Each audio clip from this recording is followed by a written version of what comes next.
गणेशाय नमः। श्री सरस्वते नमः। श्री गुरवे नमः। श्री परम गुरवे नमः। श्री वेद पुरुषाय नमः। श्री मात्रे पितृ चरण कमलेभ्यो नमः। श्री परमात्मने नमः। पुराण पुरुषोत्तमाय नमः। विष्णवे नमः।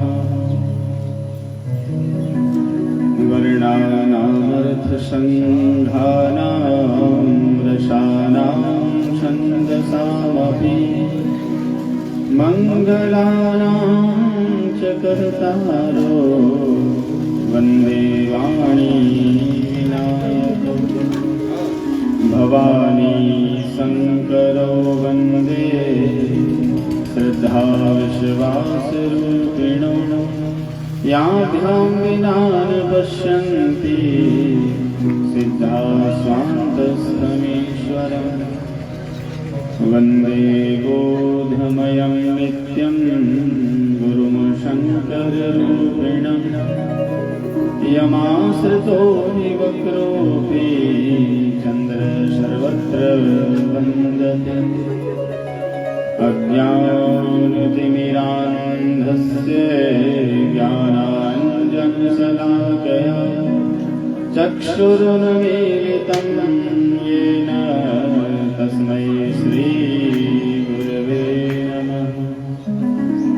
नारायणं नमस्कृत्य नरं चैव नरोत्तमं देवीं सरस्वतीं व्यासं ततो जयमुदीरये। गङ्गातरङ्गरमणीयजटाकलापं गौरीनिरन्तरविभूषितवामभागं। नारायण प्रियमनङ्गमदापहारं वाराणसीं दुर्गतिं भज विश्वनाथम्। भवानी शङ्करो वन्दे श्रद्धा विश्वासरूपिणो। याभ्यां विना न पश्यन्ति सिद्धा स्वान्तस्थमीश्वरम्। नीलाम्बुजश्यामलकोमलाङ्गं सीतासमारोपितवामभागं।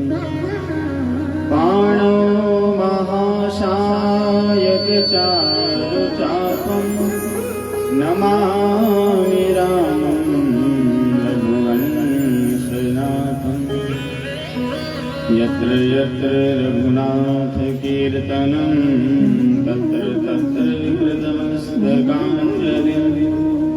बाष्पवारे परिपूर्णलोचनं मारुतिं नमत राक्षसान्तकम्।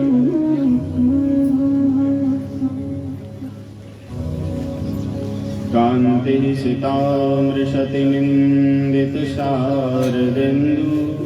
यत्रैकतो विलसितामशिताङ्गशोभा। वृन्दावनेऽपि कृतयामुनगाङ्गसङ्गं। राधा मुकुन्दयुगलं तदहं नमामि। तदेव रम्यं रुचिरं नवं नवं। तदेव शश्वन् मनसो महोत्सवम्। तदेव शोकार्णवशोषणं नृणां। यदुत्तमश्लोकयशोऽनुगीयते। जन्माद्यस्य यतोऽन्वयादितरतश्चार्थेष्वभिज्ञस्वरा। तेने ब्रह्महृदाय आदिकवये मुह्यन्ति यत्सूरयः। तेजो वारी मृदां यथा विनिमयो यत्र त्रिसर्गो मृषा धाम्ना स्वेन सदा निरस्तकुहकं सत्यं परं धीमहि।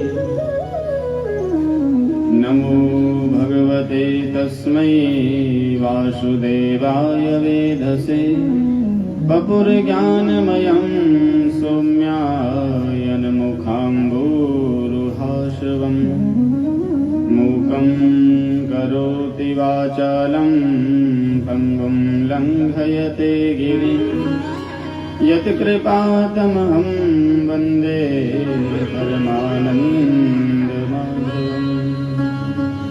कार्पण्यदोषो वहत स्वभाव पृच्छामि त्वां धर्मसम्मूढचेता यश्रेयशानिश्चितं ब्रूहि तन्मे शिष्यस्तेऽहं साधिमां त्वां प्रपन्नम्। भक्ति भगत भगवंत गुरु चतुर्नाम वपुएक इनके पद वंदन किए नाशत विघ्न अनेक। जय जय श्री राधा रमण जय जय नवल किशोर जय गोपी चित चोर प्रभु जय जय माखन चोर।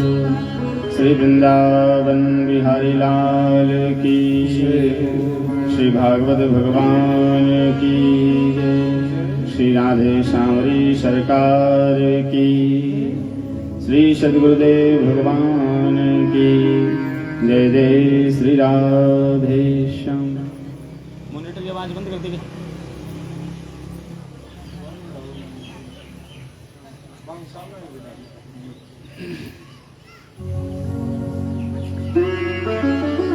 परम मंगलमय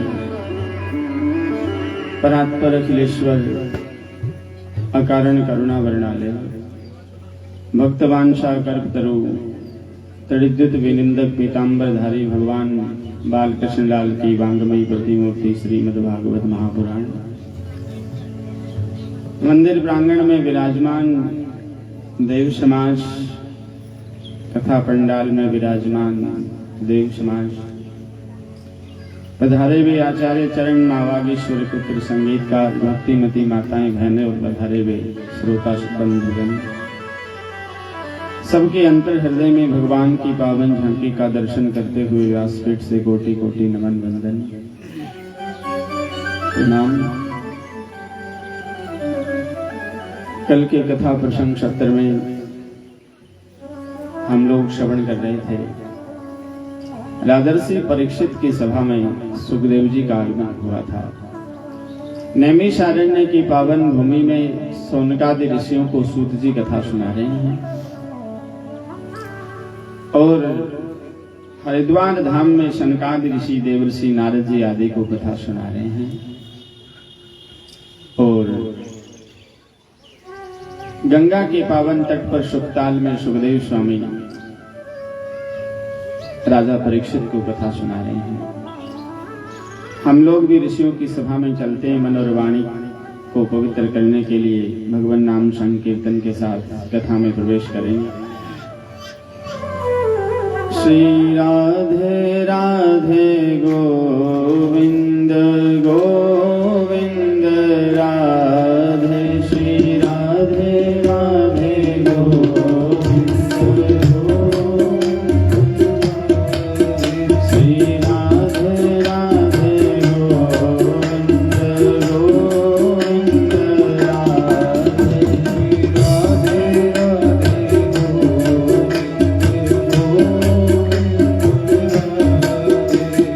गोविंद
गोविंद राधे गोपाल राधे गोविंद राधे गोपाल राधे गोविंद राधे गोपाल राधे गोविंद राधे गोपाल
भागवत भगवान की जय हो, सदगुरुदेव भगवान की जय हो, श्री हनुमान जी महाराज की जय हो, शंकर भगवान की जय हो। जय जय श्री राधे श्री राधे। राजर्षि परीक्षित की सभा में सुखदेव जी महाराज का आगमन हुआ था। सभा में भगवान व्यास, महर्षि पाराशर, वशिष्ठ, विश्वामित्र, परशुराम, देवर्षि नारद आदि बड़े बड़े महान तत्वज्ञ मनीषी उस सभा में बैठे थे। राजा परीक्षित ने सुखदेव जी महाराज से प्रश्न किया था, महाराज मरने वाले का धर्म क्या है? सुखदेव जी ने राजा परीक्षित से कहा, राजन वरीयानेशते प्रश्न कृतो लोकहितं नृप आत्मविद संवत पुंसा श्रोतव्यादेशु यपर। तुम्हारे द्वारा किया गया प्रश्न सारे समाज कल्याण के काम आने वाला प्रश्न है। सुखदेव जी ने राजा परीक्षित को भगवान का ध्यान करते हुए और भगवान के स्थूल और सूक्ष्म रूपों की अवधारणा का वर्णन सुनाते थे। तो कहा, राजन व्यक्ति को ब्रह्म मुहूर्त में उठ करके नित्य शौच आदि क्रियाओं से निवृत्त होकर स्नान करने के बाद एकांत स्थान में एक आसन पर बैठ करके जित आसनो जित श्वासो जित संगो जित इंद्रिय, व्यक्ति को आसन विजयी होना चाहिए। एक स्थान पर 3-4 घंटे बैठने की आदत होनी चाहिए। जित श्वासो, श्वास विजयी होना चाहिए। पुराने जमाने में आपने कथा सुनी होगी, अमुक ऋषि की आयु बहुत लंबी थी। उनको भगवान अलग से आयु नहीं देते। आयु तो जो ज्यादा जीते हैं लोग, 100 वर्ष, 150 वर्ष, उनकी आयु भी हमारे जितनी होती है। पर जो योगी लोग होते हैं वो प्राणायाम के द्वारा अपना श्वास रोक करके अपनी आयु को और लंबा कर देते हैं। तो पहले के जमाने में ऋषि मुनि जब तपस्या करते थे किसी एकांत में, तो योग के द्वारा आयु को अपने श्वास को खींच करके अपने ब्रह्मरंध्र में स्थापित कर देते थे और फिर सैकड़ों, लाखों, हजारों वर्षों में एक ही सांस लेते थे। इसके कारण उनकी आयु बड़ी लंबी होती थी। तो अभी एक कलयुग का प्रसंग है। राजस्थान में जयपुर के पास एक मानपुरा माचेड़ी नाम का गांव है। वहां पर एक अंग्रेजी प्रशासन के समय में एक कवि हुए थे संस्कृत के बहुत बड़े, जिनका नाम था पंडित अंबिका दत्त व्यास। उन्होंने संस्कृत साहित्य का एक उपन्यास लिखा, एक नाटक लिखा जिसका नाम था शिवराज विजय। औरंगजेब के शासनकाल का समय था, लगभग 1549 से लेकर के 1607 तक। उस जमाने में दक्षिण भारत में औरंगजेब शिवाजी का शासन था। तो शिवाजी के पास औरंगजेब से लड़ने के लिए बहुत बड़ी सेना नहीं थी, क्योंकि औरंगजेब बादशाह था, सारी सेना थी इसके पास में। और शिवाजी का बीजापुर आदि क्षेत्र में, महाराष्ट्र में छोटा सा राज्य था। तो छापामार युद्ध प्रणाली से शिवाजी महाराज जगह जगह जंगलों में आश्रम बना करके अपने ब्रह्मचारियों के रूप में अपने सैनिकों को रखते थे। तो वहां पर एक बीजापुर की पहाड़ियों के नीचे एक आश्रम था, और उस आश्रम में गुरुजी अपने शिष्यों को वेद पढ़ा रहे थे। तो वहां से उतर करके एक संत आया बीजापुर की पहाड़ियों से, और उन्होंने आकर के जो गुरुजी वेद पढ़ा रहे थे उनसे कहा, महाराज राज्य में सब कुशल मंगल तो है, महाराजा विक्रमादित्य के राजकाज में सब ठीक चल रहा है? ये औरंगजेब के समय में पूछ रहे हैं, महाराजा विक्रमादित्य का राजकाज ठीक चल रहा है। तो गुरुजी ने कहा, आप कौन से विक्रमादित्य की बात कर रहे हैं? कहा, गुप्त वंश में जो महाराजा हुए विक्रमादित्य, मैं उनकी बात कर रहा हूं। तो गुरुजी ने कहा, महाराज उनका तो राज्य गए हुए 2000 वर्ष हो गए, ये अभी की बात है, औरंगजेब के समय की। अब तो मुगल आक्रांताओं ने अधिकार कर रखा है भारत भूमि पर। वर्तमान में औरंगजेब का शासन चल रहा है, और ये सारे ब्रह्मचारी के रूप में आपको दिखाई दे रहे हैं। ये ब्रह्मचारी कम है, लड़ाके ज्यादा है। सैनिक है ये शिवाजी की लड़ाइयां चल रही औरंगजेब से। तो वो संत कहते हैं कि तो अच्छा, बीजापुर की पहाड़ियों में गए हुए मुझे 2000 साल हो गए, मुझे पता नहीं चला। ये अब की घटना है, कलयुग की। तो योग के द्वारा आयु लंबी हो सकती है। अष्टांग योग, भक्ति योग, ज्ञान योग, सांख्य योग, शास्त्रों में बड़े योग बताए हैं। तो जित श्वासो, व्यक्ति को श्वास विजयी होना चाहिए। जित संगो जितेंद्रिय, संग विजयी होना चाहिए। शास्त्र कहते हैं, संसर्ग जा दोष गुणा भवन्ति। संगति से जीवन में दोष आते हैं, संगति से गुण आते हैं। जिस व्यक्ति के विचार छोटे हों, ऐसे व्यक्ति के साथ ज्यादा नहीं रहना चाहिए, नहीं तो उसके दोष गुणों का चिंतन करते करते एक दिन आदमी वैसा ही हो जाता है। संगति का असर जरूर आता है। भृंगी नाम का एक कीट होता है, कीड़ा होता है, वो किसी दूसरे कीड़े को उठा करके लाता है और आकर के उसको अपने स्थान पर रख देता है। फिर वो भृंगी कीट उस कीड़े के चारों तरफ गोल गोल राउंड लगाता है, घूमता है, गुंजार करते है। और वो जो सामने कीड़ा होता है वो भृंगी कीट को टकटके लगा करके एक दृष्टि से देखता है, और वो देखते देखते इतना तन्मय हो जाता है कि जो सामने कीड़ा होता है वो स्वयं भृंगी कीट बन जाता है उसको देखते देखते। संगति का इतना असर आता है। ये अब की वर्तमान में होता है, ये कलयुग में। परमात्मा ने जो सृष्टि बनाई है उसके बहुत तरीके हैं निर्माण के, सृजन के। तो संगति से जीवन में दोष और गुण आते हैं, इसलिए संगति अच्छी होनी चाहिए। और जितेंद्रिय, व्यक्ति को जितेंद्रिय होना चाहिए। स्थूले भगवतो रूपे मन संधारयेद्या। फिर एकांत स्थान में आसन पर बैठ करके स्थूल रूप से भगवान का ध्यान करना चाहिए। जो कल की कथा में मैंने बताया था, भगवान के चरणों का ध्यान करना चाहिए, भगवान के पेट का, वक्षस्थल का, भगवान के मुखमंडल का ध्यान करना चाहिए। स्थूल और सूक्ष्म रूपों की धारणा का, कर्म मुक्ति और सत्य मुक्ति का वर्णन किया, और 33 करोड़ देवताओं की मान्यता के अनुसार भिन्न भिन्न देवताओं की उपासना से भिन्न भिन्न प्रकार की फल प्राप्ति होती है, अलग अलग अलग। उस प्रकार से देवताओं की उपासना बताई। क्या राजन, जो व्यक्ति अपने जीवन में धन ज्यादा चाहता है उसको भगवान लक्ष्मी नारायण की उपासना करनी चाहिए, लक्ष्मी सहित नारायण की उपासना करनी चाहिए। जो लोग केवल धन के ही पुजारी होते हैं, लक्ष्मी के ही पुजारी होते हैं। लक्ष्मी के दो वाहन हैं, एक वाहन तो है उल्लू, जिस पर अकेली लक्ष्मी आती है, वो उल्लू पर बैठ करके आती है, थोड़े दिन रहती है और फिर उल्लू बनाकर ही जाती है। और नारायण सहित जब लक्ष्मी आती है तो गरुड़ पर सवार होकर के आती है। तो भगवान नारायण जहाँ रहते हैं वहां लक्ष्मी रहती है। इसलिए इंद्रियों की प्रबलता के लिए इंद्र की, प्रजापतियों की उपासना करनी चाहिए। और महाराज स्वास्थ्य के लिए अश्विनी कुमारों की उपासना करनी चाहिए। बड़ा राज्य जमीन पाने के लिए विश्व देवों की उपासना और पत्नी प्राप्त करने के लिए उर्वशी अप्सरा की उपासना, और जीवन में यश चाहने वाले व्यक्ति को ज्यादा से ज्यादा यज्ञ में भाग लेना चाहिए।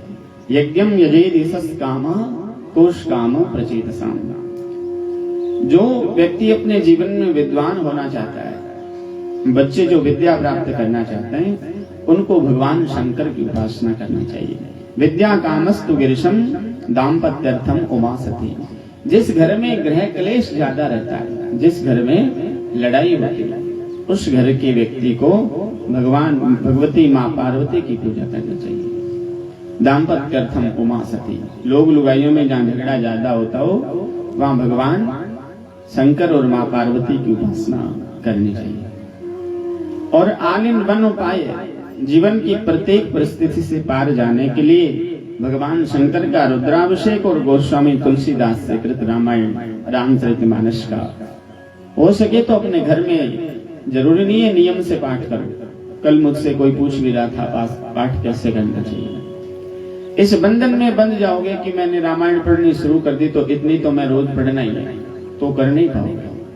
नियमों में मत बंधो, ग्रंथों को पढ़ना शुरू करो, अध्ययन की दृष्टि से पढ़ो। चाहे 2 लाइन रोज पढ़ो, चाहे 2 अध्याय रोज पढ़ो, लेकिन उनका अध्ययन करो। धर्म प्राप्ति के लिए उत्तम श्लोक भगवान की, संतान प्राप्ति के लिए पितृ देवताओं की उपासना करनी चाहिए। और सब प्रकार से सारी वस्तुएं पूर्ण हो जाएं, इसलिए व्यक्ति को भगवान विष्णु, भगवान कृष्ण और भगवान राम की उपासना करनी चाहिए। तो भिन्न भिन्न देवताओं की उपासना से अलग अलग प्रकार के जो फल प्राप्त होते हैं, वो सब प्रकार का वर्णन किया। सुखदेव जी महाराज ने राजा को सृष्टि विषय प्रश्न पूछा और कहा, महाराज भगवान इस सृष्टि का निर्माण क्यों करते हैं? भगवान को इस सृष्टि के निर्माण करने की आवश्यकता क्यों पड़ती है? और विराट नारायण भगवान की अनेक प्रकार के स्वरूपों का वर्णन किया। सुखदेव जी ने कहा, राजन इस दुनिया में जब कुछ भी नहीं था, सारा संसार शून्य में घटित हो रहा था, केवल शून्य ही शेष था, केवल ब्रह्म की सत्ता विराजमान थी। उस समय भगवान के मन में विचार आया कि एको अहम बहुश्याम, मैं अकेला हूं और बहुतों में परिवर्तित हो जाऊं। तो कहते हैं उस भगवान के मन में जब ये संकल्प जगा, तो सबसे पहले माया और ब्रह्म परमात्मा दोनों के प्रकृति ने, जब परमात्मा ने प्रकृति का सहारा लिया, तो सबसे पहले एक विशाल शिला का निर्माण हुआ। और उस शिला के देखते ही देखते हजारों प्रकार की धाराएं फूटी, तो पूरी सृष्टि में जल ही जल व्यापक हो गया। और वो शिला जल के ऊपर तैर रही थी। तो भगवान ने संकल्प किया कि मुझे चलना चाहिए तो शिला के पैर हुए, मुझे कुछ करना चाहिए तो हाथ हुए, मुझे देखना चाहिए तो आंखें हुई। और देखते ही देखते वो शिला एक विराट पुरुष के रूप में प्रकट हो गई, जिसका नाम विराट नारायण रखा गया। बोलो नारायण भगवान की। इस प्रकार भगवान नारायण की सृष्टि हुई। महाराज नारायण की सृष्टि से आगे जब सृष्टि बढ़ी, तो परमात्मा श्रीमन नारायण के नाभि से कमल की उत्पत्ति हुई। और उस कमल के ऊपर 4 मुख वाले विधाता ब्रह्मा जी की उत्पत्ति हुई। तो ब्रह्मा जी ने मन में विचार किया, मैं कौन हूं, कहां से आया हूं, कोई कुछ दिखाई नहीं देता, मुझे करना क्या है। तो ब्रह्मा जी ने बहुत समय पता लगाने के लिए कमल नाल के तंतु में प्रवेश किया। शिवपुराण में बड़ी लंबी कथा है, सैकड़ों वर्षों तक खोज की, फिर भी कुछ नहीं मिला।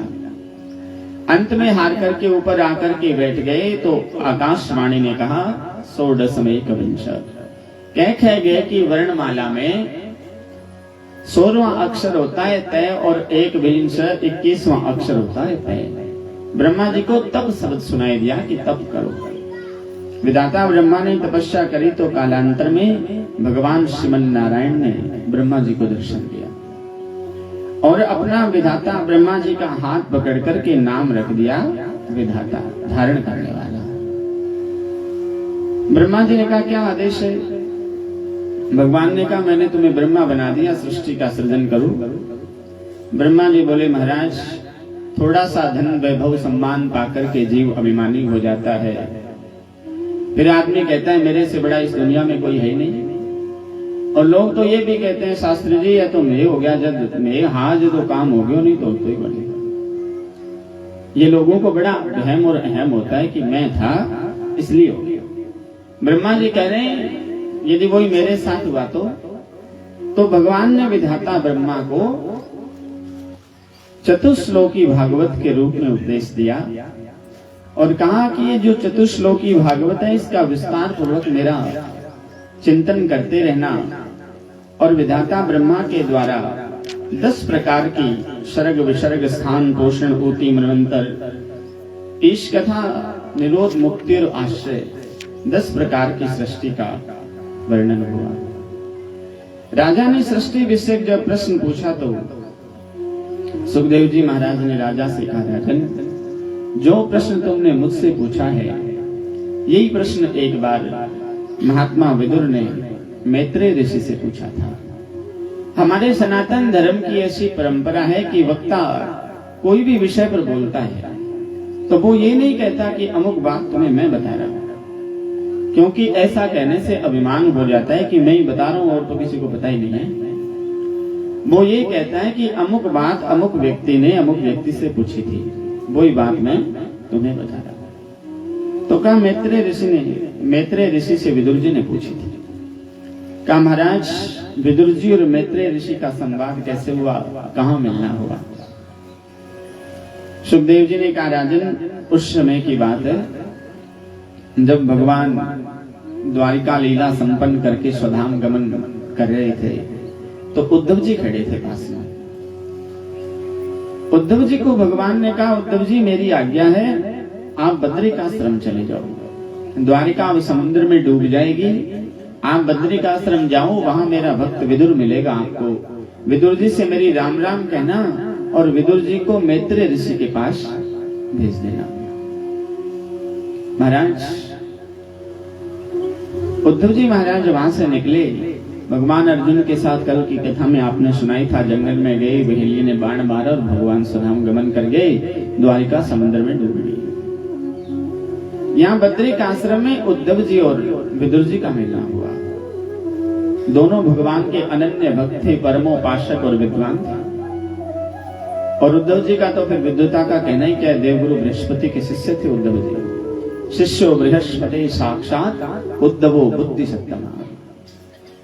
महाराज दोनों संत मिले तो दोनों भक्त थे, बड़ी भगवान की चर्चा हुई, बड़ी बाल लीला की याद करी और अंत में याद करते करते विदुर जी ने उद्धव जी से कहा उद्धव मुझे तो बहुत समय हो गया द्वारिका गए हुए, इन दिनों में तो केशव के दर्शन नहीं हुए। उद्धव जी महाराज रोने लगे तो विदुर जी ने पूछा क्या हुआ? तो उद्धव जी ने कहा भगवान स्वधाम गमन कर गए, अब इस धरा धाम पर नहीं है। तो भगवान के जाने का विदुर जी को बहुत विरह हुआ, बड़ा दुख हुआ। और विदुर जी महाराज ने उद्धव जी से कहा उद्धव तुम तो कितने भाग्यवान हो कि अंतिम जाते वक्त भी भगवान ने तुम्हें दर्शन दिया। उद्धव जी ने कहा महाराज भाग्यवान तो मैं नहीं, भाग्यवान तो आप हो, क्योंकि अंतिम समय जब भगवान जा रहे थे तो भगवान को किसी की याद नहीं आई, केवल विदुर जी की याद आई। और कहाँ मेरा भक्त विदुर मिलेगा। और भगवान गीता में अर्जुन से कहते हैं, अर्जुन ये यथा माम प्रपद्यन्ते तांस तथैव वचाम्यहम्। जो जीव जिस तरह मेरा भजन करता है ठीक उसी तरह मैं उसका भजन करता हूं। भगवान किसका भजन करते हैं? तो ठाकुर जी गीता में कहते हैं जो मेरा भजन करता है उसी तरह मैं उसका भजन करता हूं। महाराज, एक स्थिति ऐसी आ जाती है जब फिर इस अवस्था तक कोई महापुरुष को योगी पहुंच जाता है तो फिर उसे भजन करना नहीं पड़ता, भजन होता है और धीरे धीरे वो जिम्मेवारी भगवान की हो जाती है। एक बार एक संत से लोगों ने पूछा था, महाराज दिन भर पड़े रहते हो, कभी स्नान ध्यान करते नहीं हो, खाते पीते रहते हो, आप भजन नहीं करते, आप कैसे महात्मा हैं? तो महात्मा जी ने जवाब दिया, माला जपही न कर जपही, जिह्वा जपही न राम, मेरा सुमिरन हरि करे, मैं पावा विश्राम। अब तो ना माला जपता हूँ ना राम नाम जपता हूँ, अब तो ऐसी स्थिति में आ गया हूँ ब्रह्म के साथ एकाकार हो गया हूँ। और उपनिषद का सिद्धांत है ब्रह्मविद् ब्रह्मैव भवति, ब्रह्म को जानने वाला ब्रह्म हो जाता है। तो कहा अब तो मेरा सुमिरन हरि करे, मैं पावा विश्राम, अब तो मैं विश्राम करता हूं, मेरा भजन भगवान करते। ऐसी स्थिति आ जाती है। तो कहा कि महाभारत का युद्ध अवश्यम भावी हो गया था। पांडवों का संदेशा लेकर के भगवान शांति दूत बनकर के आए थे। पांडवों का 12 वर्ष का अज्ञातवास, 12 वर्ष का वनवास और 1 वर्ष का अज्ञातवास पूर्ण हो गया था। भगवान शांति दूत बनकर के आए थे। कौरवों की सभा में भगवान शांति दूत बनकर के आए। कौरवों की सभा में पितामह भीष्म, आचार्य द्रोण, धृतराष्ट्र, शकुनी, कर्ण, दुर्योधन सारे लोग बैठे थे। महाराज, भगवान ने आकर के कौरवों के सम्मुख ये प्रस्ताव रखा कि देखो पांडव कमजोर नहीं है और पांडव यदि चाहें तो लड़कर अपना हिस्सा ले सकते हैं, लेकिन पांडव लड़ना नहीं चाहते। और जो व्यक्ति युद्ध का बचाव चाहता है उसको कमजोर नहीं समझना चाहिए।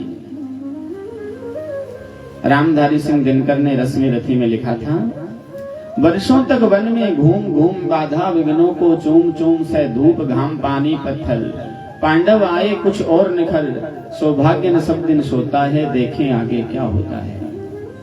शांति की राह बताने को, सबको सुमार्ग पर लाने को, दुर्योधन को समझाने को भगवान हस्तिनापुर आए, पांडवों का संदेश लाए। और भगवान ने आकर कौरवों से कहा, दो न्याय अगर तो आधा दो। उनके पिता महाराज पांडु राजा थे धृतराष्ट्र से पहले। तो न्यायपूर्ण बात तो यह है कि आप आधा राज्य प्रदान करो, और आधा नहीं दे सकते तो इसमें भी यदि बाधा हो तो दे दो, केवल 5 ग्राम रखो अपनी धरती तमाम, परिजन पर असीने उठाएंगे, हम वही खुशी से खाएंगे। आप आधा राज्य नहीं दे सकते तो केवल 5 गांव दे दो, मैं 5 पांडवों को 5 गांव पर राजी कर दूंगा, हम आपके साथ झगड़ा नहीं चाहते। पर महाराज, जब नाश मनुष्य पर छाता है तो पहले विवेक मर जाता है।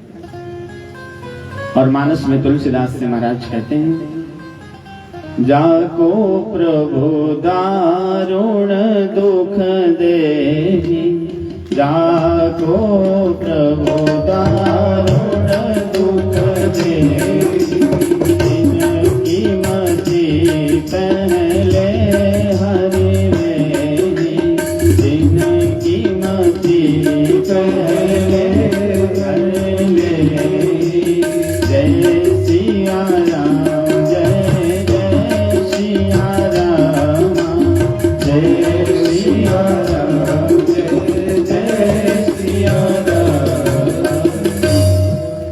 जाको प्रभु दारुण दुख देहि, तिनकी मति पहले है।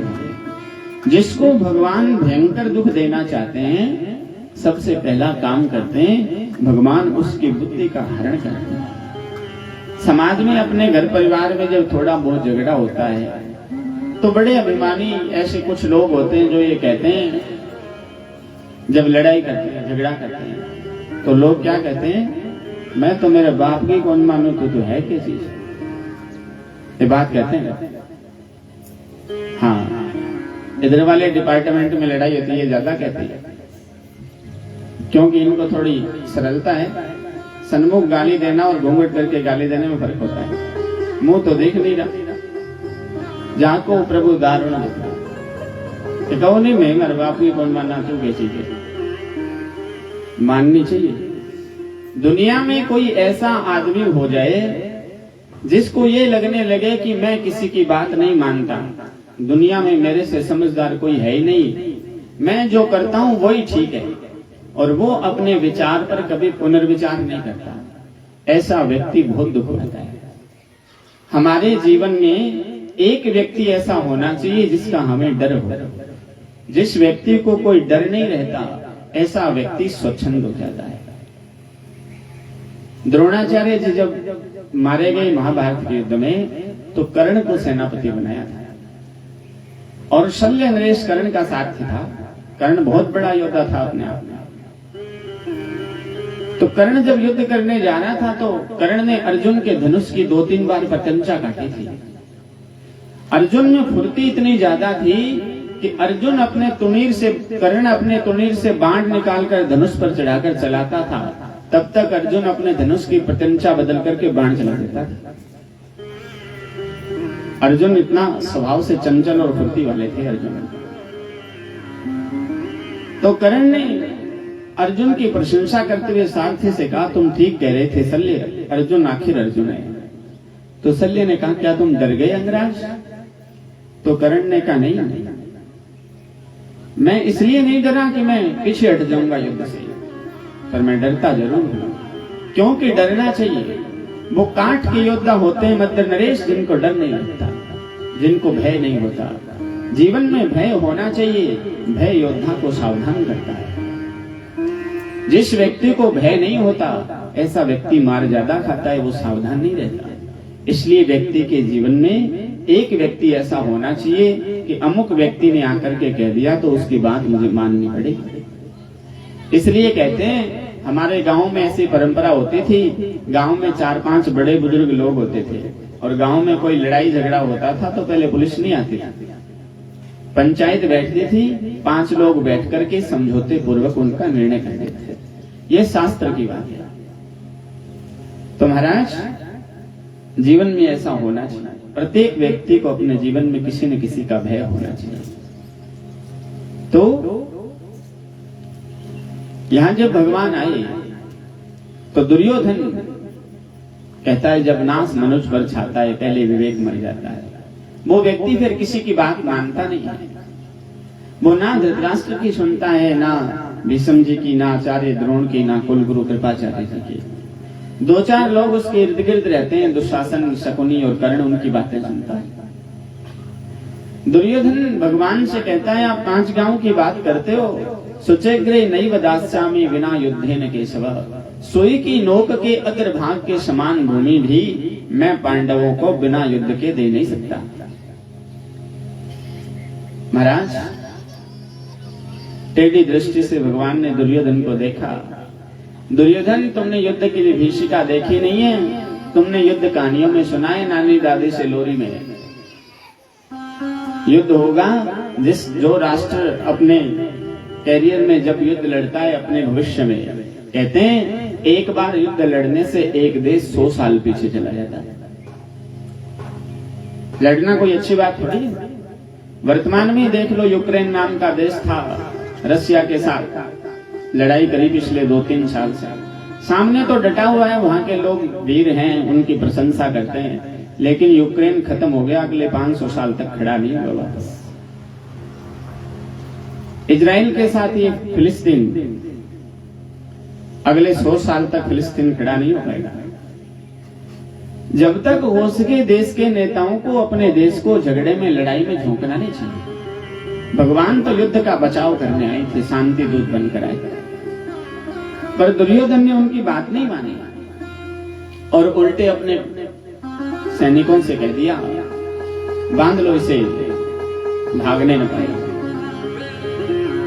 और रामधारी सिंह दिनकर कहते हैं, हरि ने भीषण हुंकार किया, अपना स्वरूप विस्तार किया, डगमग डगमग दिग्गज डोले, भगवान कुपित होकर बोले, हाँ हाँ दुर्योधन बांध मुझे जंजीर बढ़ाकर साथ में। अरे तो मुझे बांधने आया है, जंजीर बड़ी क्या लाया है? ये सारे सूर्य चंद्रमा तारे नक्षत्र ग्रह मंडल जो तुम्हें पर्वत पहाड़ नदियां दिखाई दे रहे हैं, वो सब मेरे अंदर ही, और मुझे बांधने के लिए तुम्हें इन सबको बांधना पड़ेगा। तेरे पास कोई इतनी रस्सी, इतनी बड़ी रस्सी या जंजीर है क्या तुम्हारे पास? भगवान कहते हैं, जो सोने को साध न सकता है वो मुझे बांध कर सकता है, जो कुत्ते को नहीं बांध सकता वो मुझे बांध लेगा। महाराज, भगवान ने विराट रूप दिखाया कौरवों की सभा में। पितामह भीष्म ने प्रणाम किया, धृतराष्ट्र ने दुर्योधन का हाथ दबाया और कहा, आगे चलकर के युद्ध होगा, जल्दी अपनी ओर मिलाओ। हाथ जोड़ करके दुर्योधन भगवान से बोला, प्रभु अब आपको तो बताइए, मेरे अंदर तो कोई खोट कपट तो है नहीं, जो बात होती है वो मैं तो मुंह पर ही कह देता, इसलिए आपको इतना नाराज नहीं होना चाहिए। भगवान बोले, मैं नाराज कहाँ हो रहा हूँ? लोग तो तुझे दुर्योधन कहते हैं, मैं तो तुझे सुयोधन कहता हूँ। और जो व्यक्ति अपनी प्रशंसा से प्रसन्न होता है, जो व्यक्ति अपनी प्रशंसा सुनकर के प्रसन्न होता है, ऐसा व्यक्ति दुर्योधन होता है, ऐसा व्यक्ति ही मूर्ख होता है। अपनी प्रशंसा से प्रसन्न होने वाला व्यक्ति जीवन में ज्यादा मार खाता है। महाराज, दुर्योधन ने कहा, तो कोई बात नहीं, ये तो पांडवों के भाग्य का निर्णय तो बाद में हो जाएगा। आपको बताएं, मेरी माता गांधारी कितनी बड़ी सती है। और गांधारी को जब ये पता चला कि जिनके साथ मेरा रिश्ता तय हुआ है धृतराष्ट्र के साथ, वो आंखों से अंधे हैं, तो उसी दिन गांधारी ने अपनी आंखों में पट्टी बांध ली थी, पतिदेव नहीं देख रहे हैं तो मुझे भी दुनिया नहीं देख रही। इतनी बड़ी सती गांधारी। मेरी माँ ने भोजन बनवाए आपके लिए, चल कर के आप भोजन करिए। भगवान बोले, दुर्योधन भोजन दो परिस्थितियों में होता है, या तो खाने वाले के पेट में भूख हो, फिर भूख को स्वाद अच्छा नहीं लगता, वो कुछ न कुछ खाने के लिए मांगते, और या फिर खिलाने वाले के मन में प्रेम हो। कदाचित मुझे भूख नहीं है, तेरे मन में ऐसा कोई प्रेम नहीं है, क्योंकि स्वार्थ की बू आ रही है तेरे इस भोजन से। और रही बात आज के भोजन की, आज का भोजन तो मैं किसी के यहाँ नहीं, आज का तो मैं भोजन विदुर काका के यहाँ करूंगा। विदुर जी के यहाँ से मुझे निमंत्रण आया है। अब विदुर जी राज्यसभा में थे नहीं, विदुर जी सामने बैठे थे क्योंकि मंत्री तो थे नहीं। एक दिन विदुर जी धृतराष्ट्र को समझा रहे थे, राजन तुम्हारे घर में ये दुर्योधन कलंक बनकर के पैदा हुआ है, इस दुर्योधन को समझाओ, नहीं तो ये इस राज्य का विनाश करेगा। और शास्त्र कहते हैं, किसी एक व्यक्ति को त्याग देने से यदि कुल की रक्षा होती हो तो ऐसे एक व्यक्ति को त्यागना चाहिए। किसी एक शहर या गांव को त्यागने से राष्ट्र की रक्षा होती हो तो उसको त्याग देना चाहिए। यानी बचाव के पक्ष में बहुमत हो तो थोड़ी चीज को छोड़ देना चाहिए, यही समझदारी। उसी समय दुर्योधन आ गया और बोला, मेरी कारण मंत्री बना है और मेरे ही पिताजी को मेरे प्रति भड़का रहा है, आज से मंत्री नहीं है, निकल जाओ यहां से। विदुर जी ने तुरंत इस्तीफा लिखा और जंगल में आ गए। जंगल में आकर के एक पर्णकुटी बनाई, अपनी पत्नी विदुरानी को साथ ले आए और कहा, देवी अब झंझट ही नहीं है, ना राजनीति का, ना मंत्री का, ना संतरी का, अब तो बैठ कर के दिन भर भगवान का भजन ही करना है। मैं तो ये चाहता था। एक वो नेता थे, इतना बड़ा त्याग था, मंत्री पद से हटा दिया, तुरंत पर्णकुटी बनाई और वहां रहने लगे। एक आज के नेता जो आते हैं तो बड़े बड़े वादे करते हैं, मैं तो आपका बेटा हूँ, आपकी सेवा करूंगा, तो आप कोई आदमी उनमें से ये नहीं कहता कि सेवा करने के लिए चुनाव लड़ना ही थोड़ी जरूरी है। बेटा है तो ऐसे ही महीने 2 महीने सेवा करके दिखाते हैं, सेवा का और बेटे का पता चला। आज तो कुर्सी के लिए कुर्सी के ऊपर भले ही मर जाए, कोई कुर्सी छोड़ना नहीं चाहता, पर शास्त्रों में ऐसे ऐसे त्यागी महापुरुष हुए। विदुर जी महाराज पर्णकुटी में रहते थे। आज जब भगवान शांति दूत बनकर के आए तो विदुर जी ने विदुरानी से कहा, तुम स्नान ध्यान करके पूजा पाठ करो और मैं देख करके आता हूं पांडवों के भाग्य का फैसला क्या होता है। विदुर जी भी दर्शक दीर्घा में श्रोताओं में बैठे थे, सुन रहे थे क्या निर्णय आता है। भगवान ने जब ये कहा विदुर काका के घर निमंत्रण है, सामने बैठे विदुर जी ने इशारा किया, मैंने कब निमंत्रण दिया था? भगवान बोले आपने नहीं, चाची जी ने दिया था। विदुर जी वहां से उठे और घर की तरफ भागे, कहीं जाकर के व्यवस्था तो करूं, ये तो अभी पहुंच जाएंगे घर में, तो खाने के लिए खुद के लेने के देने पड़ रहे हैं। लौट करके वापस पर्णकुटी में आए, विदुरानी से आकर के कहा, देवी आज गोविंद ने भरी सभा में मेरा बड़ा मान बढ़ाया था। भरी सभा में मुझे ये कहा कि मेरा विदुर काका के घर निमंत्रण है, उन्होंने कहा है तो वो जरूर आएंगे, तू कुछ चौका लगाकर उनके भोजन पानी का प्रबंध कर और मैं जल्दी बाजार जाकर के उनके लिए कुछ मिठाई खरीद कर लाता हूं। विदुर जी यहाँ से निकले पर्णकुटी से उधर और इधर भगवान पर्णकुटी में प्रवेश कर गए। महाराज विदुर जी भगवान के जितने बड़े भक्त थे, विदुरानी कहीं उससे ज्यादा बड़ी थी, उनसे और ज्यादा है। भगवान जब आए तो विदुरानी की तो खुशी का कोई ठिकाना नहीं रहा। एक चौकी लेकर के आई, पूरे अंगना में भगवान को घुमा रही है, केशव आप यहाँ बैठ जाओ, गोविंद आप यहाँ बैठ जाओ, कृष्ण आप यहाँ बैठ जाओ। एक अच्छा सा स्थान देकर के चौकी भी लगाई तो उल्टी लगाई, सीधी नहीं लगाई। करुणा निधान भगवान उल्टी चौकी पर बैठ गए। और महाराज ना तो बैठाने वाले को ये पता है कि मैंने उल्टी चौकी पर बैठाया है, और ना बैठने वाले को पता है। और जिस भगवान के गर्भ में वेद कहता है सहस्त्रशी रेखा पुरुष है, सहस्त्राक्ष है, सहस्त्रपाद शभूमि गुं सर्वतस्पृत्वा तिष्ठ दशांगुलम, जिस भगवान के रोम रोम में ब्रह्मांड है। ब्रह्म वैवर्त पुराण आदि में, पद्म पुराण आदि में ऐसा प्रसंग आता है कि ये जो ब्रह्मांड, ये दुनिया हम देख रहे हैं, इतनी बड़ी ये एक ही दुनिया नहीं है, 3.5 करोड़ ब्रह्मांडों का वर्णन आता है।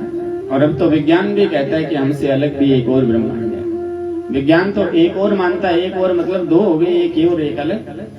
शास्त्र ये कहते हैं ऐसे ऐसे 3.5 करोड़ ब्रह्मांड है।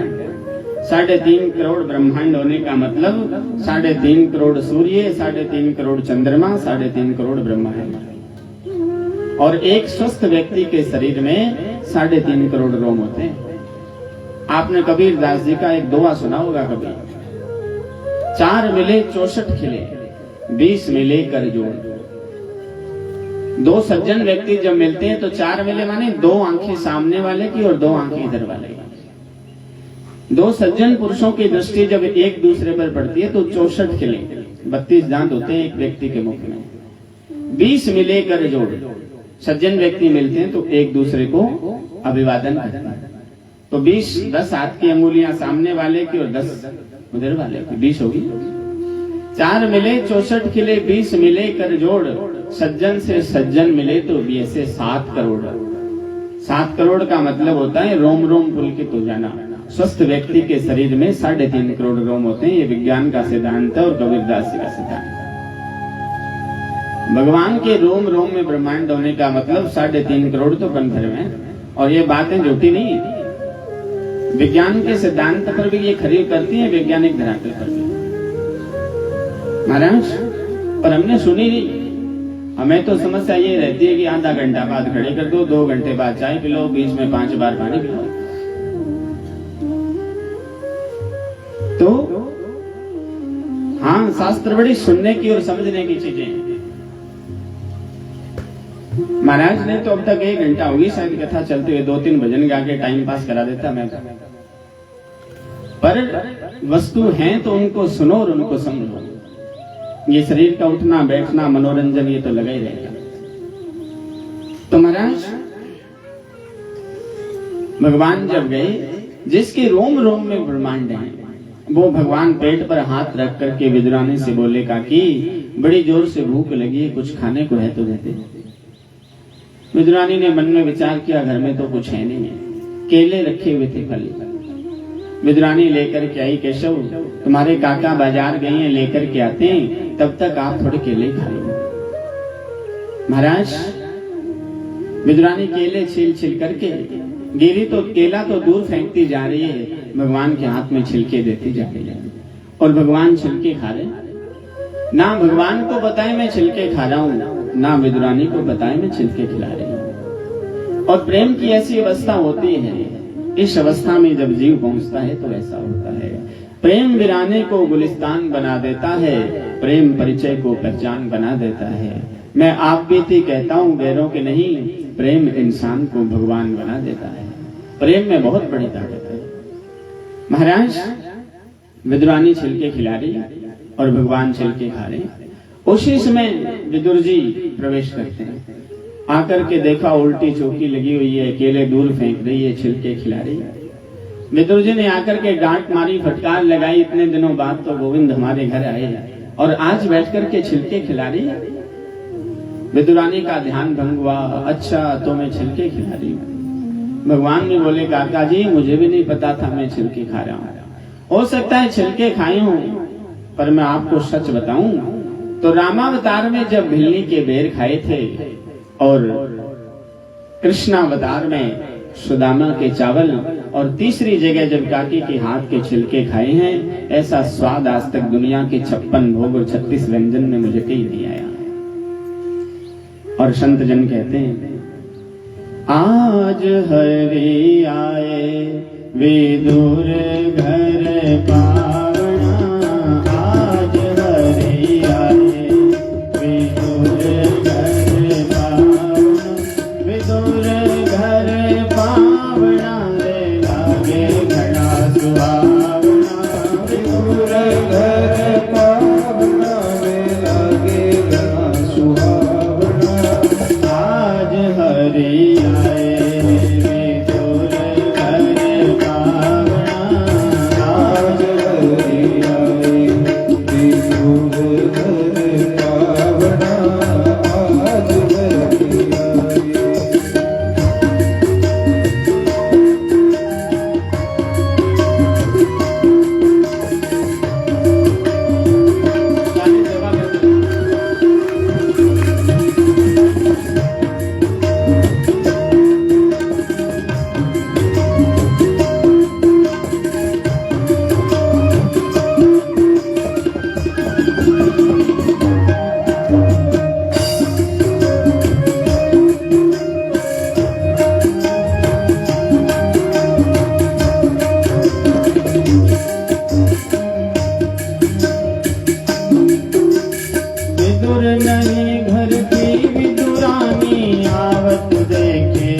सुनाए।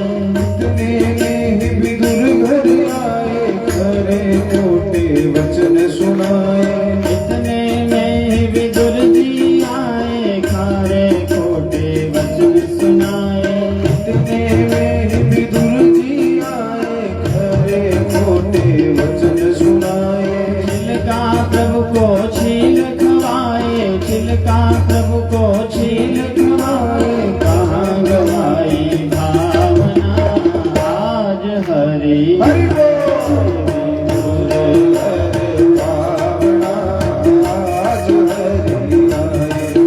विदुर घर पावना आज हरि आए।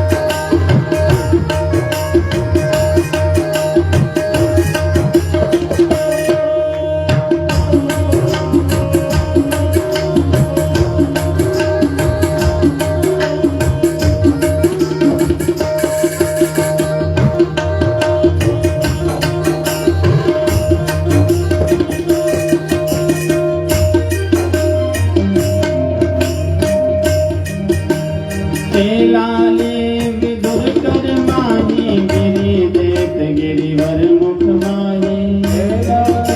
विदुर माही, गिरी देत गिरधर मुख माही। लाले विदुर कर माही, गिरी देत गिरिवर मुख माही। विदुर हाथ माही, गिरी देत गिरधर मुख माही। कहे कृष्ण जी सुनो विदुर जी, कहे कृष्ण जी सुनो विदुर जी। वो स्वाद नहीं आवना आज हरि हरि बोल। विदुर घर पावना आज हरि आए। विदुर घर पावना विदुर घर पावना, संसार घर पावना। विदुर घर पावना। विदुर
वत्सल भगवान की, विदुर जी महाराज की।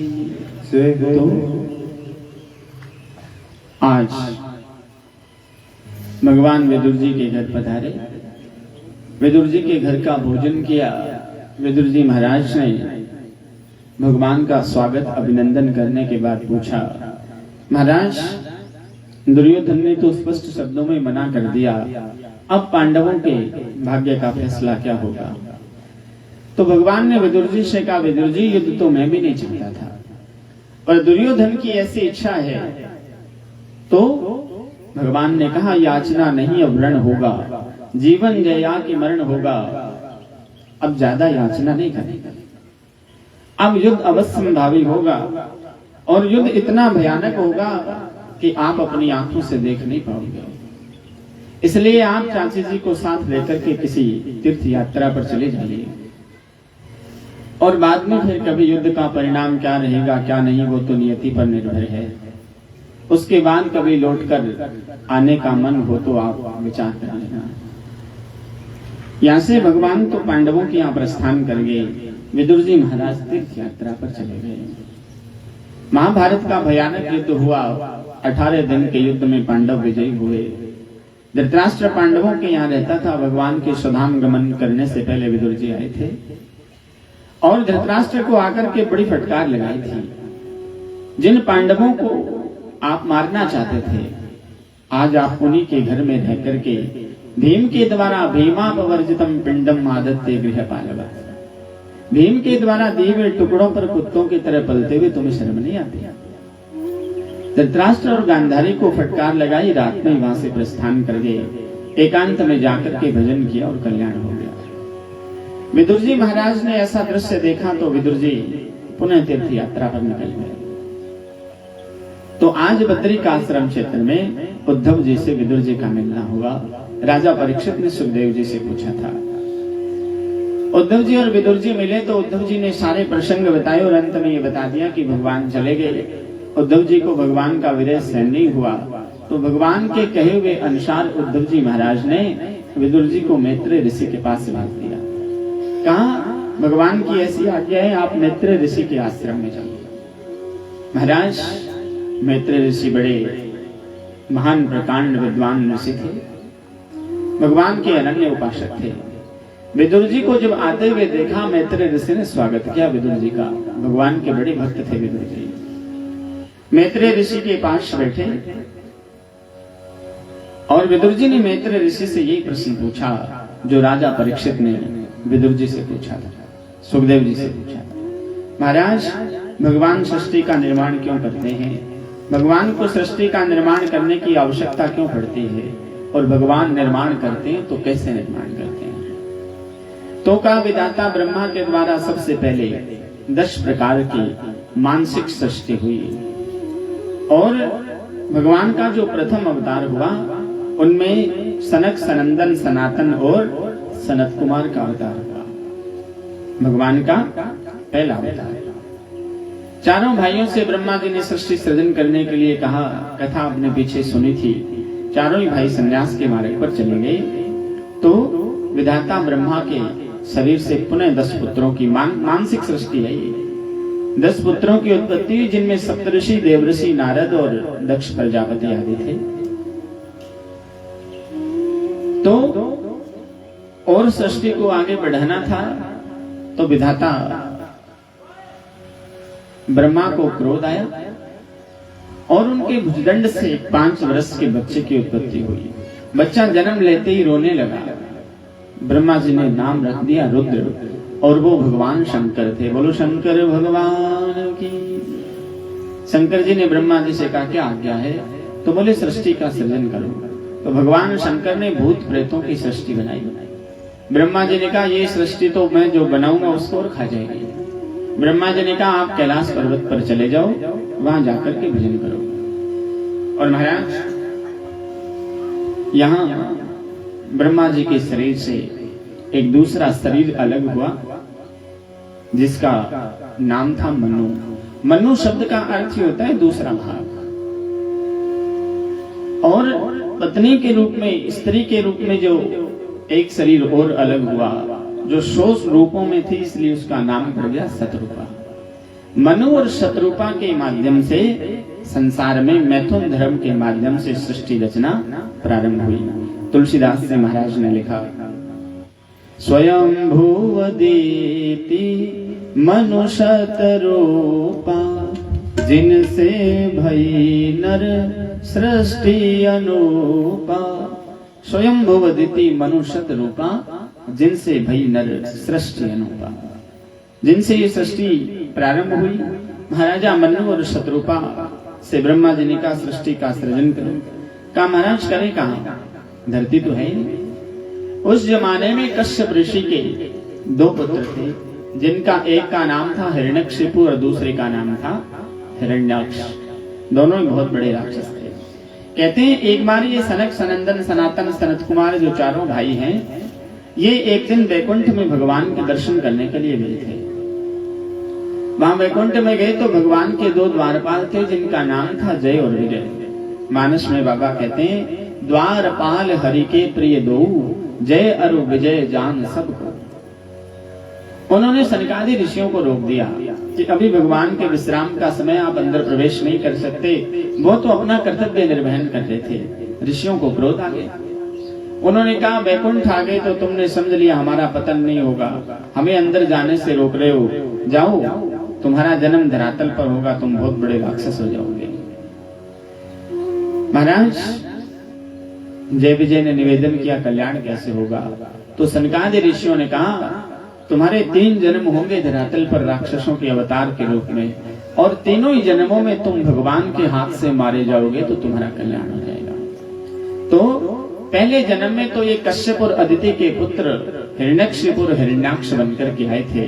तो भगवान ने हिरण्याक्ष को नरसिंह रूप धारण, वारा रूप धारण करके मारा, और हिरण्यकशिपु को नरसिंह रूप धारण करके मारा।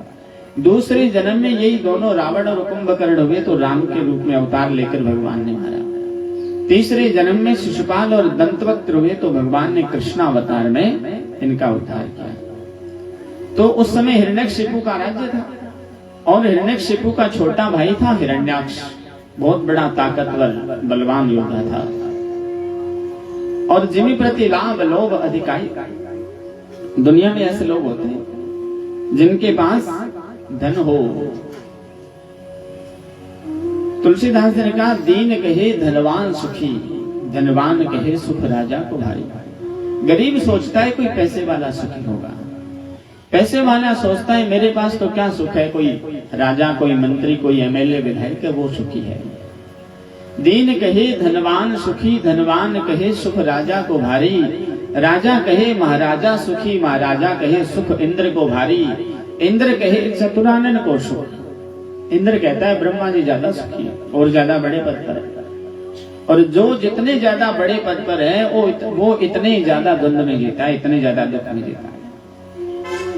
इंद्र कहे चतुरानन को सुख, ब्रह्मा कहे सुख विष्णु को भारी। तुलसीदास विचार कहे राम भजे बिना जीव दुखारी। कोई सुखी हो नहीं सकता। ये हिरण्याक्ष इतने बड़े राजा का भाई है, हिरण्यकशिपु का सब कुछ है इसके घर में, और ये हिरण्याक्ष लोभ का प्रतीक है। जो व्यक्ति ज्यादा लोभी होता है ना, वो हिरण्याक्ष ही होता है। लोभी व्यक्ति को हिरण्याक्ष कहते हैं। हिरण्य माने सोना, और अक्षी माने आंख। जिसकी आंखें, जिसकी दृष्टि हर वक्त सोने पर यानी धन पर टिकी रहती है, उसे हिरण्याक्ष कहते हैं।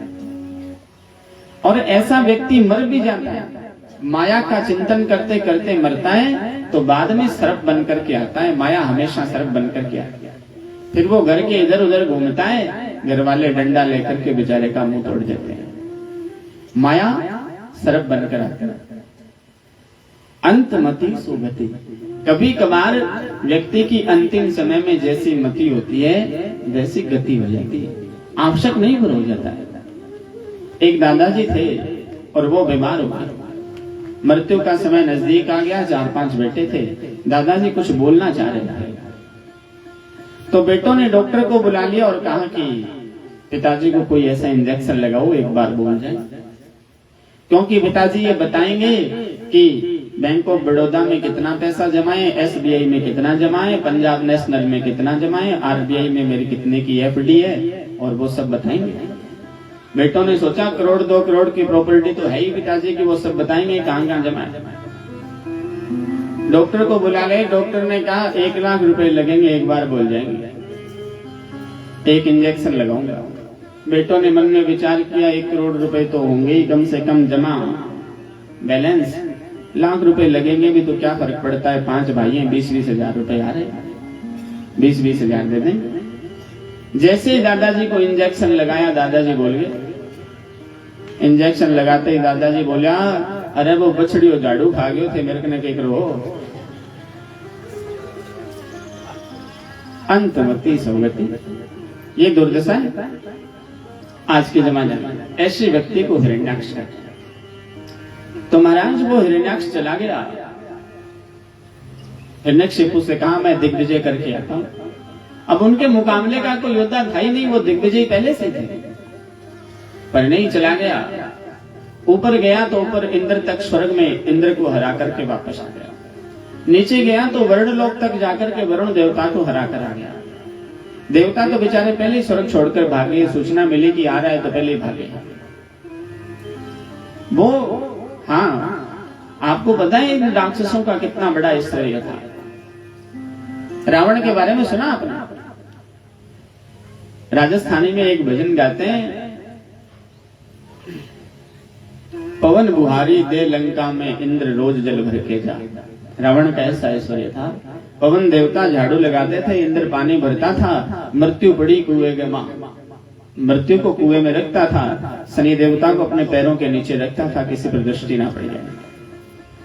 और जो प्रधानमंत्री खुद होता है उसको ये अभिमान कम होता है कि मैं प्रधानमंत्री हूं। जो उसके चमचे होते हैं ना, नेता के चमचे पिए होते हैं, उनको बहुत अभिमान होता है कि मेरे अमुक व्यक्ति के साथ मेरी जानकारी है, मैं उनका पिए हूं। रावण का दूत विधाता ब्रह्मा जी से कहता है, ब्रह्मन अध्ययनस्य नेश समये तूष्णीम बहिस्थीयताम। ब्रह्मा जी, ये वेद पढ़ने का समय नहीं है, चुपचाप बाहर बैठ जाओ, मैं तो आपके इस बालों की सफेदी की इज्जत कर रहा हूं। रावण का दूत ब्रह्मा जी से कहता है। और बृहस्पति से कहता है, स्वल्पम जल्प बृहस्पते जड़मते।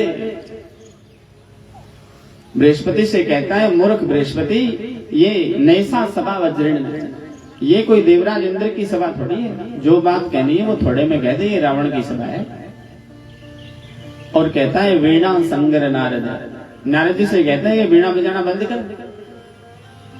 और स्तुति कथा अलापम अलम तुम्बरो गंधर्व से कहता है, ये अलाप लेना और ये वीणा आदि सारे बंद कर दे, क्योंकि सीता रल्लक भल्ल भग्न हृदय स्वस्थो न रंकेश्वर। सीता जी की विरोनियों से व्यथित होने के कारण लंका के महाराजा दस्कंदर रावण स्वस्थ नहीं है, इसलिए शांत होकर के बैठ जाओ, रावण का दूत कहता है। विधाता ब्रह्मा, आप उनके ऐश्वर्य का अंदाजा लगा सकते हैं, उनकी पूंछ ना देखिए, इतना बड़ा राक्षस है हिरण्यकशिपु। वहां हरा करके वरुण देवता को हराकर वापस आ रहा था, रास्ते में देवर्षि नारद मिल गए, नारायण नारायण गाते हुए जा रहे थे। नारद जी को पकड़ दिया हिरण्याक्ष ने। बाबा, ये नारायण नारायण करना ही जानता है कि कुछ लड़ना झगड़ना भी जानता है? नारद जी बोले, लड़ना तो नहीं जानता पर लड़वाना जानता हूं, तेरा इंतजाम तो कर ही दूंगा। हिरण्याक्ष बोला, लड़वाई दे। नारद जी बोले, पर लड़ना क्यों है? बोले, ताकत ज्यादा है, कोई मिला नहीं लड़ने वाला, बताओ ये भी कोई लड़ने की बात है? नारद जी बोले, लड़ने का सबसे अच्छा तरीका यह है, कोई आदमी अपनी गाड़ी ड्राइव करके रोड से जा रहा हो, उसको इशारा करके रोक लो, जब वो गाड़ी रोक करके शीशा उतार करके पूछे क्या बात है, तो स्टीयरिंग पकड़ लो और कह दो गाड़ी मेरी है, तो अगला उतर के मारेगा। नारद जी बोले, नीचे जा जल में, पानी में, और नीचे उतरेगा तो जल से एक सुअर पृथ्वी लेकर के बाहर आ रहा है, क्योंकि पृथ्वी थी नहीं, मनु ने कहा सृष्टि रचना कहां करूं? विधाता ब्रह्मा को छींक आई नासारंध्र से, सूकर के रूप में भगवान का अवतार हो गया। बोलो वाराह भगवान की। सुअर के रूप में अपने दृष्टाओं पर उठाकर के पृथ्वी को लेकर भगवान बाहर आ रहे थे। रास्ते में हिरण्याक्ष मिल गया। हिरण्याक्ष ने कहा, कहां लेकर के जा रहा है? ये पृथ्वी तो मेरी है। भगवान ने रास्ता बदल दिया। मन में विचार किया क्यों दुष्ट के मुंह लगना, फिर रास्ता बदल करके जाने लगे तो फिर रास्ते में आ गए और आकर के भगवान को गाली देने लगा। भगवान से बोला, सत्यम वयम भो वन गोचरा मृगा युष्मद विधानाम मृगे ग्राम सिंगान। अरे ये मेरे साथ क्या लड़ेगा, बेचारा है तो जंगली सुअरी। मैं त्रिकाल संध्या करने वाला, गायत्री जप करने वाला कश्यप पुत्र ब्राह्मण, इसकी औकात ही क्या है, ये मेरे साथ लड़ेगा। भगवान ने मन में विचार किया, ये मानने वाला नहीं है, क्योंकि ये लातों के भूत है और लातों के भूत बातों से मानते नहीं। ठाकुर जी ने धरती को यथास्थान ला करके खड़ा किया और फिर हिरण्याक्ष से बात करी। अब बता क्या कह रहा था? तू कह रहा था मैं जंगली सुअर हूं। हाँ, आपने ठीक कहा, मैं तो जंगली सुअरी हूं, पर मृगे ग्राम सिंगान, तेरे जैसे ग्राम सिंह कहते हैं कुत्ते को, और अपने यहाँ एक कहावत है, घर का कुत्ता घर में से। मैं तो जंगली सुअर हूं, पर तेरे जैसे कुत्तों की खोज में फिरता हूं।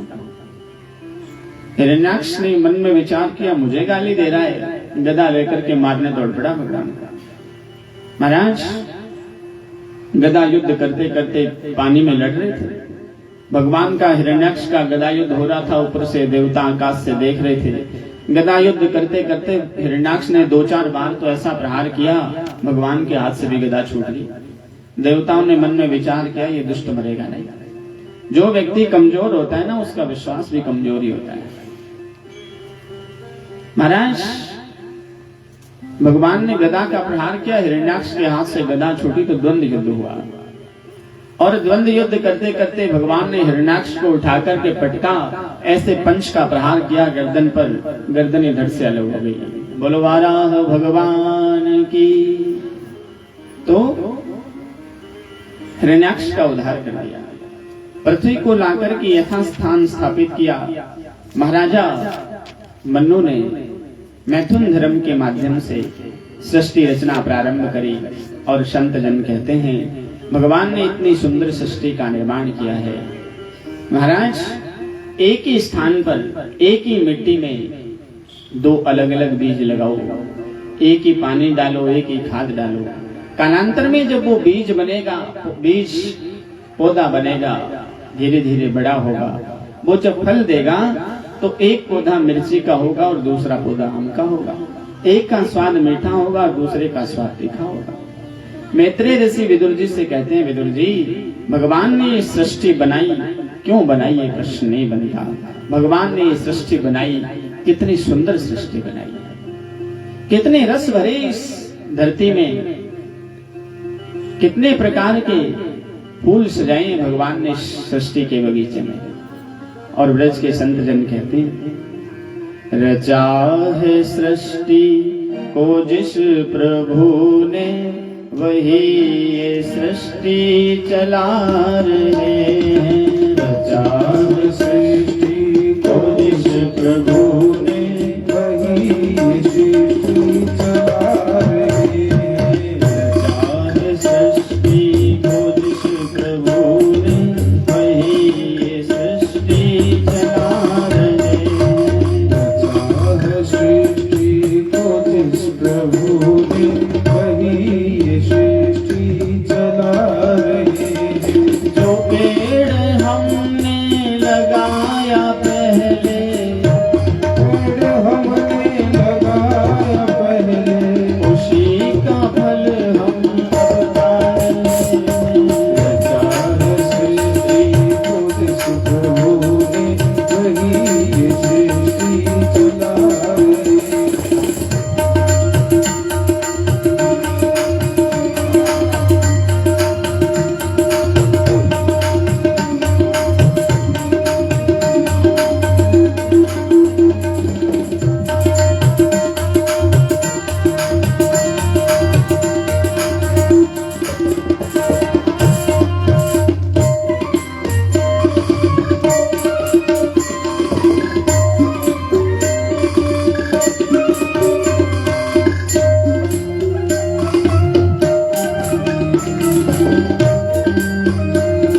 माया ऐसी है जो स्वयं जगत बनाता है और स्वयं जगत बनता भी है।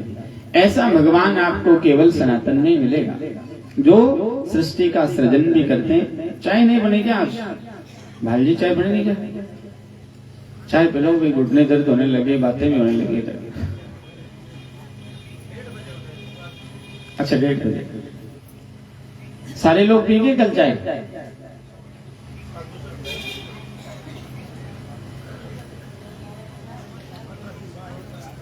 तो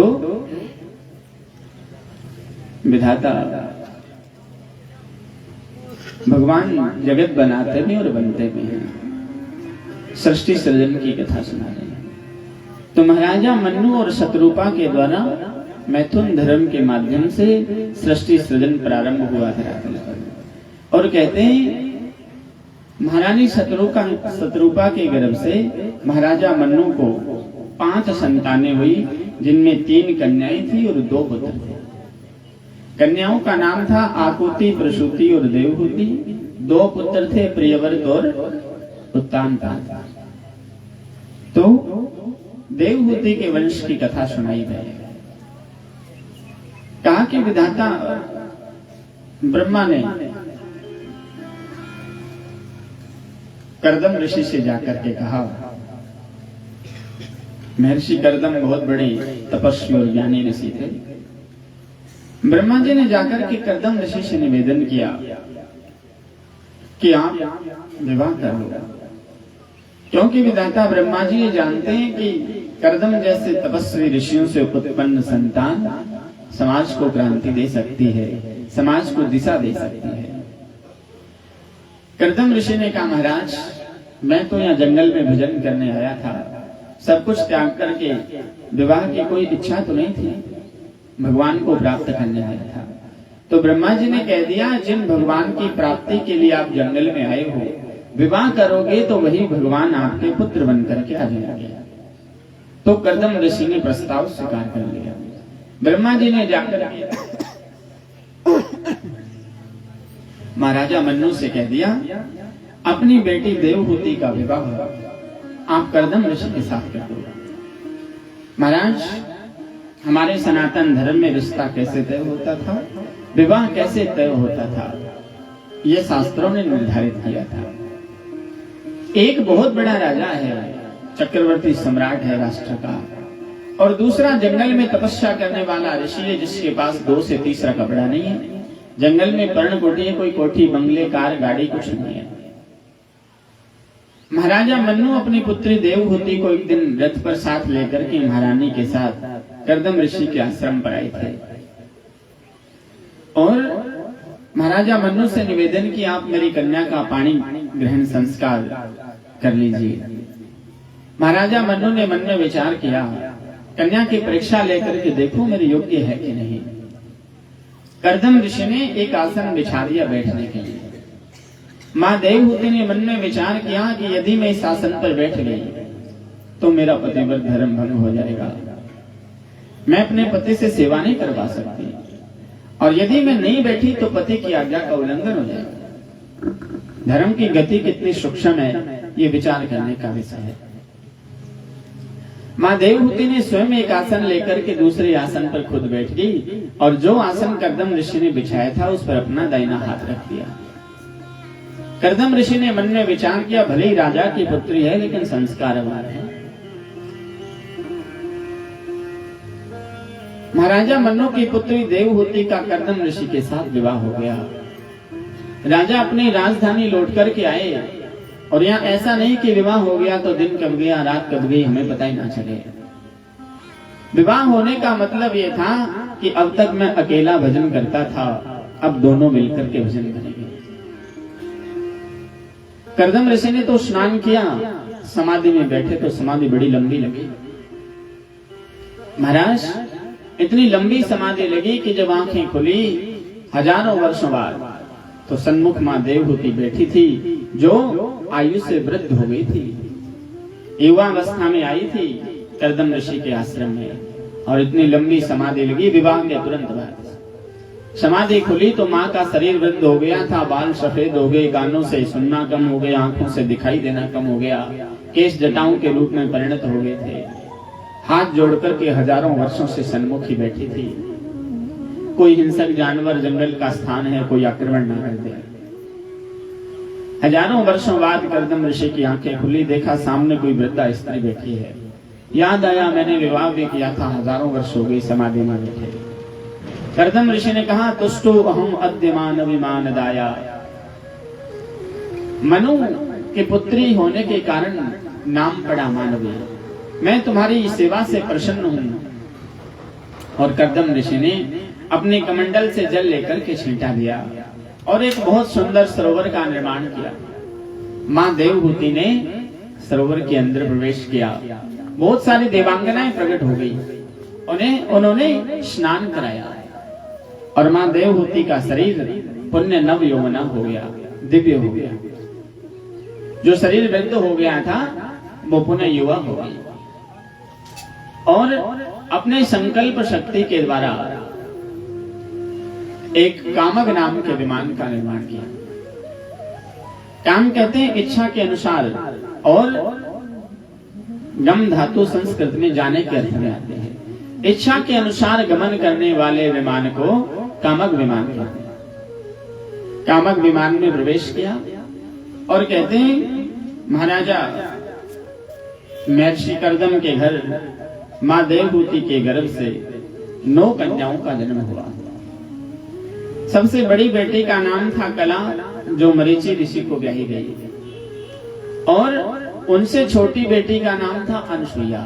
कर्दम ऋषि के घर 9 कन्याएं थी और 9 की 9 बहुत बड़ी पढ़ी लिखी और विद्वान थी। लोग कहते हैं पुराने जमाने में बेटियों को पढ़ाते नहीं थे। मूर्खों को ये पता नहीं तुम किस पुराने जमाने की बात कर रहे हो। तुम अंग्रेजी प्रशासन की बात करो या मुगल प्रशासन की बात करो तो अलग है। वो पुराना जमाना जब भारत वैदिक भारत था, भारत आर्यावर्त अखंड भारत था, उस जमाने में तो एक से एक विदुषी महिलाएं हुआ करती थी। वेदों में गार्गी और मदालसा और मैत्रेयी का वर्णन है, जो शास्त्रार्थ में बड़े बड़े विद्वानों को परास्त करती थी। दंगल में शास्त्रार्थ करती थी बेटियां। 9 कन्याएं थी और ऐसी ऐसी पढ़ी लिखी थी। अनसुईया का विवाह अत्रि ऋषि के साथ हुआ। ये वही मां अनसुईया है जिसने जब भगवान राम को वनवास हुआ तो अत्रि ऋषि के आश्रम पर गए थे भगवान। तो चित्रकूट आप कभी गए हो तो वहां एक बहुत बड़ा आश्रम है जिसका नाम है अनसुईया आश्रम। मां अनसुईया की महिमा ऐसी थी कि आश्रम का नाम अत्रि ऋषि के नाम पर नहीं, मां अनसुईया के नाम पर अनसुईया आश्रम पड़ गया। बहुत बड़ी सती थी। महाराज ब्रह्मा विष्णु महेश भोजन करने आए थे, परीक्षा लेने, कथा बड़ी लंबी है। अनसुईया से आकर के कहा था निर्वस्त्र होकर के भोजन प्रदान करो। ब्रह्मा विष्णु महेश को 6-6 महीने के बच्चे बना दिए थे अनसुईया ने। धन्य सती अनसुईया माता, धन्य पति उपदेश ने 6-6 महीना बालक कर दिया ब्रह्मा विष्णु महेश ने। वो अनसुईया भी कर्दम ऋषि की पुत्री थी। तीसरी श्रद्धा का विवाह अंगिरा ऋषि के साथ हुआ। हविर्भू का विवाह पुलस्त्य ऋषि के साथ हुआ। गति नाम की कन्या का विवाह पुलह ऋषि के साथ हुआ।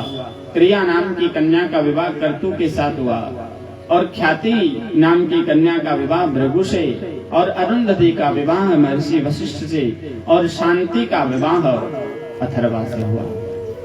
सब बड़े बड़े ऋषियों को ब्याही गई। 10वीं संतान के रूप में भगवान कपिल देव का अवतार हुआ।